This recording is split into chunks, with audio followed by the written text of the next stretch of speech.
In some countries, young people marry a person chosen for them by their parents. Sometimes these arranged marriages work very well, and sometimes they don't. It becomes more difficult when there are questions of money or of distance. Perhaps the man's family is rich, and the girl's family is poor. Perhaps the two families live in different parts of the world. From Greece to South Africa, for example, is a long, long way. Coming into Athens, the man in the next seat put away some papers, looking bored. Air travel has changed our idea of place, time, country, I said to him. In fact, there aren't countries anymore, in the way we used to think of them. Nowhere is more than 24 hours away. Soon, the idea of having different countries will just disappear. He laughed. What's so strange about that? I said. And yet, where I came from, there are still people who measure distance by days. He lives 2 days' walk away, they say. Are we talking about life in this century? He said.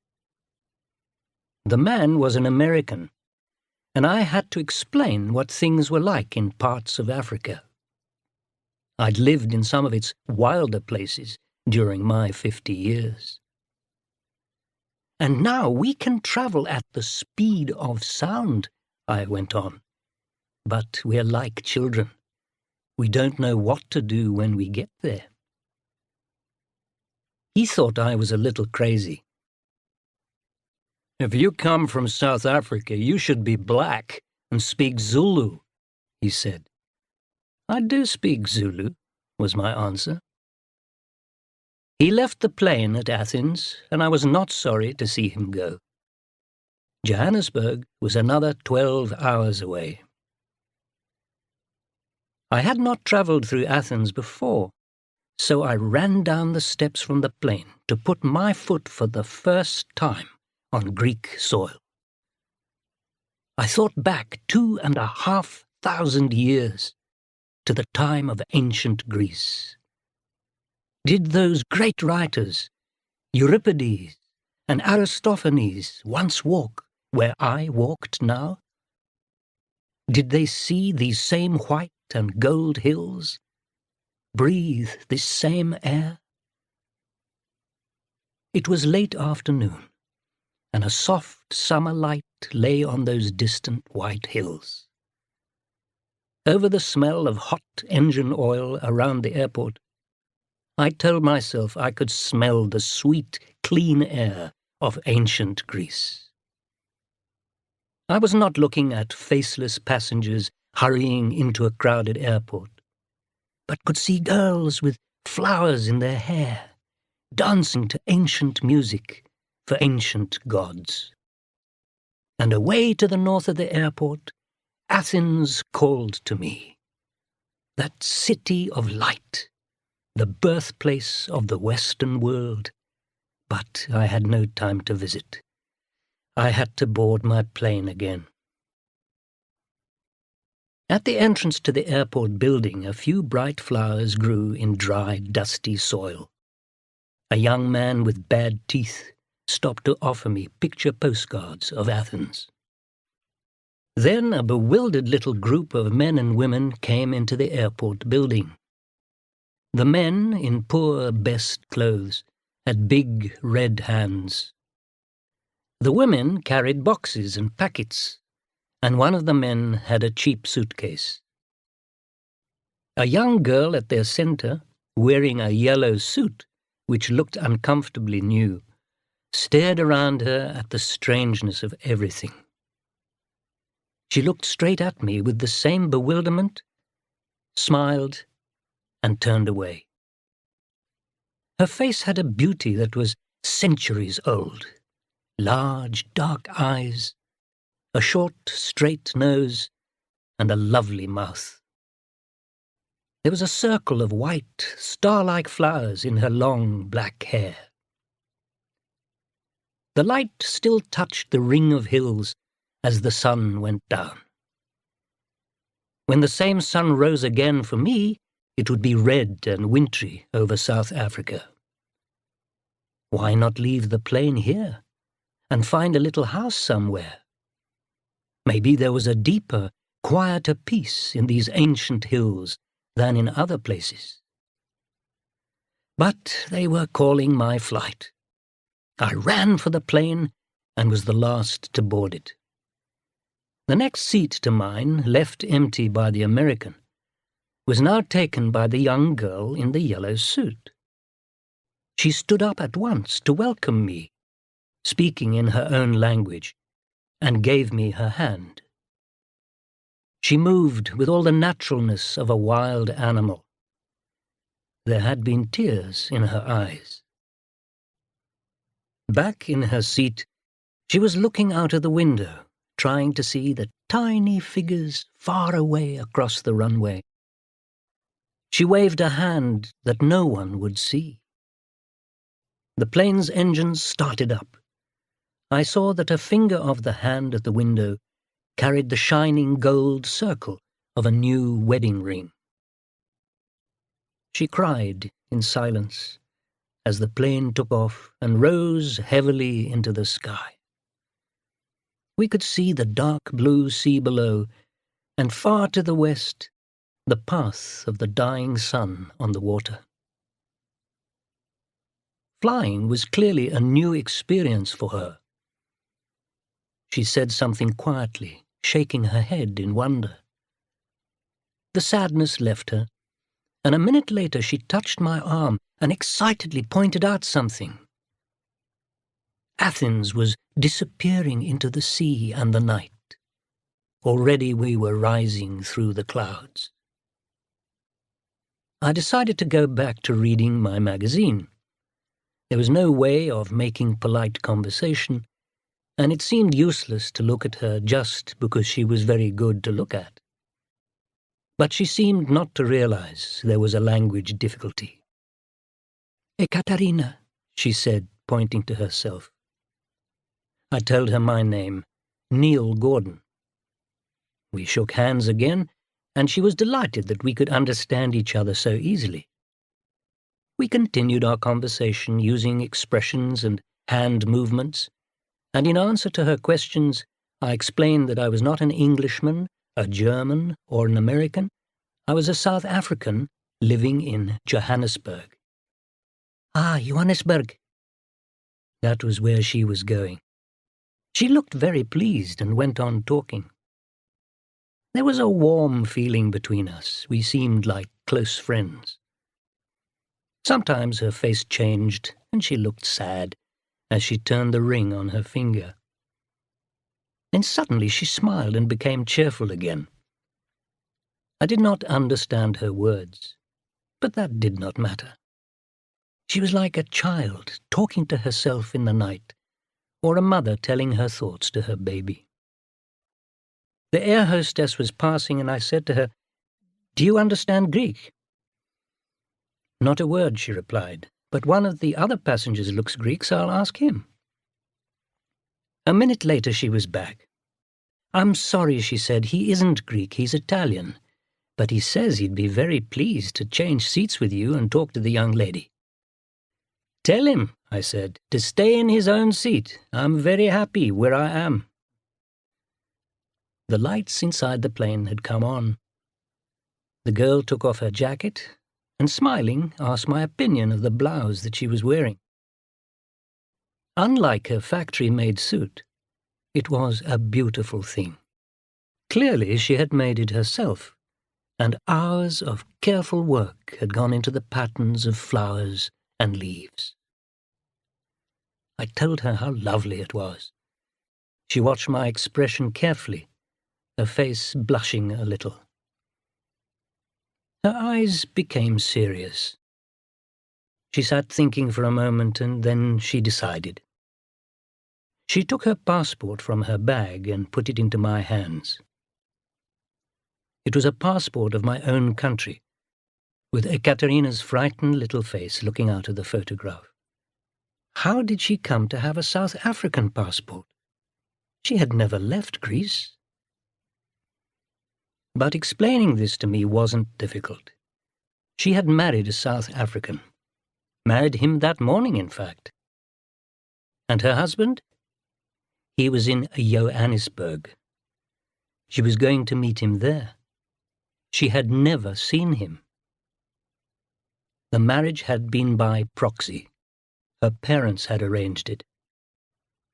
I began to understand the whole thing. The husband had paid for everything. He had paid for her. He had sent money for the plane ticket. I asked the air hostess to bring a bottle of wine to drink to Ekaterina's happiness. The Italian passenger came to see her. I told him Ekaterina had been married that morning and invited him to join us in a drink. He tried Italian, Spanish, and German on her, but she only looked at him, surprised. He drank to her happiness and kissed her hand, which was small and strong, a working girl's hand. "She is too beautiful," he said to me. "Are you taking her to her husband?" "Certainly not. In fact, I want her to run away with me, and there's a good chance she'll agree to it. She's just a child. I know how old she is. I've seen her passport. Do you still want to talk to her?" He shook his head and went back to his seat. Ekaterina said something and smiled. She drank her wine slowly, and in a moment was lost in her own thoughts again. Her beauty was timeless, centuries old, untouchable. But the soft light in her eyes and the shine of her dark hair brought her into the present for me. Here and now, sitting beside me, a warm, living, breathing girl. She turned to me, looking serious. She put her hands together in front of her to show that she was asking for my help with something very important. Then she calmly handed me a photograph. It was of a young man about 28 or 30. He had thick, dark hair. The face was generous in its way, strong if not handsome, and the eyes were pleasantly gentle. The photo had been cut out of a larger photo, but enough was left to show that behind the young man was a shining new car. Who? It was her husband, of course, whom she had never seen. She told me his name. Savas Athanasiadis. I hadn't looked up from the photograph, but I knew she was watching me carefully. Standing next to the car, Savas looked unusually short. I had owned a car like that myself many years ago, but why did Savas want a photograph of himself in front of a 30-year-old Chevrolet, shiny or not? "A good man," I said. "Let's drink to Savas Athanasiadis." I avoided her eyes, pouring more wine into our glasses. But her woman's instinct told her something was wrong. I could feel that she didn't believe me. Slowly and miserably she put away her photograph. Then she noticed her glass and lifted it.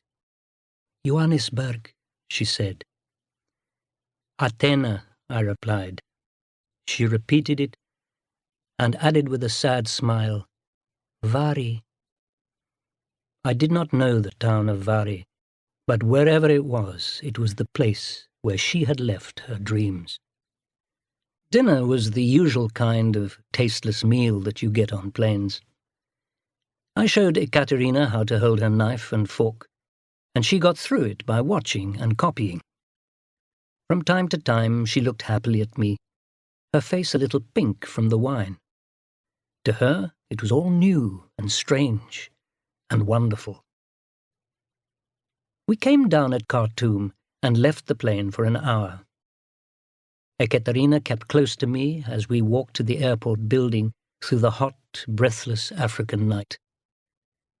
There were sleepy flies on the dirty tables in the restaurant. We drank a warm, sweet drink that tasted of soap. A man came through the restaurant, selling things. He showed Ekaterina a piece of cheap silk, and her eyes shone with delight. I offered to buy it for her. She thanked me, but no, it was impossible. Not because I was a stranger, no, that wasn't it. Perhaps because she couldn't give anything back. Then the man put a fan into her hand. It was worth almost nothing, and I paid too much for it. But that was different. A fan was necessary in the heat. The plane took off again, lifting up over sleeping Africa. For a short time, the River Nile looked silver in the moonlight, until it was lost in the darkness. We went on climbing alone into the milky sky. The passengers started preparing themselves for sleep. Ekaterina turned towards the window, and I lay back in my seat, horribly uncomfortable. About half an hour later, I woke up. Like a newborn animal, Ekaterina had moved as close as possible to me. One arm was round my neck, and her face was half hidden in my shoulder. She smelled sweet and warm, like wildflowers or deep, newly turned soil. She was asleep, and in her dreams she had returned to Vari, to a street of quiet little houses, to a single room full of sisters and brothers, with animals to take care of, perhaps. Had she ever slept alone? Who was I in her sleep? Who was held in her poor arms? A little brother who was always crying, a sister restless with hunger. How could her family have sold this lovely child to an unknown husband? Perhaps he was an honest man who had earned his place in South Africa, and now he was looking back into the past to take a wife of his own country, of the blood of Greece. I only hoped he was good enough for her. I tried to tell myself, she's nothing to me. What does it matter who she marries? But it wasn't easy to say that when she was actually asleep and warm and living against my body. I slept a little, and when I woke up, Ekaterina had not moved. But she was now awake, and her large eyes were fixed darkly on me. How long had she stared at me like that? "Hello, Ekaterina," I said. "Hello." She closed her eyes, preparing for sleep again. "Ekaterina, I'm talking to you." A little movement of her head showed that she was awake. "Listen, it may be a good thing that you don't understand. Listen, Ekaterina, you shouldn't be here. Go back. Take the first chance to go back. This marriage may work, but it may not. It's all wrong. You're not a thing for a man to buy. You're not a prisoner. It's so important to be free. Go back and learn to be free. They've taken the past from you, and you're throwing away the future. Ekaterina, it's always better to die fighting. You must know that." I was talking almost to myself. She could not understand a word, but something in my voice frightened her. She began to cry. The great plain went on into the silken blackness. Under us lay Africa, sleeping in the long night wind. She cried quietly, but not for long. I think she was used to having sadness in her life. She took my hand and kissed it before I could stop her, a little show of grateful feeling which I found very moving. Then she dried her eyes and talked brightly for a few minutes like a playful child. Soon she fell asleep, and her arms reached out again towards me, in that instinctively loving way of hers. We came in over South Africa before daylight. People began to wake up. I went to have a wash, and when I got back I found Ekaterina very unhappy. She and the air hostess were looking everywhere for something. The Italian was there too, down on his hands and knees to help with the search. "What are you looking for?" I asked him. He stood up, looking angrily at me. "The girl's miserable. What have you done to her?" "You haven't slept well, I suppose." "Slept? I never sleep well on a plane." "You should find another way of travelling." He went crossly back to his seat. Ekaterina asked me to help, but I had no idea what was missing. Had it disappeared at Khartoum? "Khartoum!" She threw up her hands in the air. Yes, perhaps the people at Khartoum had robbed her. Then suddenly a passenger a few seats away held up a packet of newspapers. Ah, that was it, yesterday's Greek papers for the good Savas to read. The evening news from Athena, arriving in Johannesburg the next morning. Lucky man. I helped Ekaterina off the plane with her bags and packets. The air was cold, and she looked around her, frightened. I lost her in the crowd, at the passport desks, and did not see her again until we were in the main hall of the airport building. There she was in a group of 4 or 5 people. Her head was low, and her face was hidden in her hands. I could not see which was Savas. There was nobody who looked like the man in her photograph. She lifted her head and stared around. Then she saw me and came running down the hall. She put her head like a child on my shoulder, crying miserably. The little group of strangers watched from a distance. Now I saw that Savas, the new husband himself, was there. It was certainly the man from the photograph, but he was bald and old and very short and fat. I had half expected it. "Ekaterina, I'll help you get back if you wish to Athena, to Vari." I gave her my business card with my address and phone number, and she stared at it through tearful eyes. She took my hand and held it for a moment. Then she dried her eyes and walked slowly back to the waiting group, her head held high. My son and his wife Lorraine found me standing there. I had not moved, and was staring after Ekaterina. "Who's that beautiful little thing?" Lorraine asked. "Ekaterina." "Is it a love story?" "I don't know. I think it's more like an unhappy ending." They were amused and laughed about it while we had breakfast in the airport's large, cheerful restaurant. "It's possible you've got it all wrong," said Lorraine. "Remember, you couldn't understand what she was saying." "My instinct tells me I'm right." "Your instinct? Only a woman can be sure of her instinct." Why didn't I speak to Savas Athanasiadis at the airport? I do not know where to find him. His name is not in the phone book. I waited to hear from Ekaterina, but nothing, not a word. Where is she?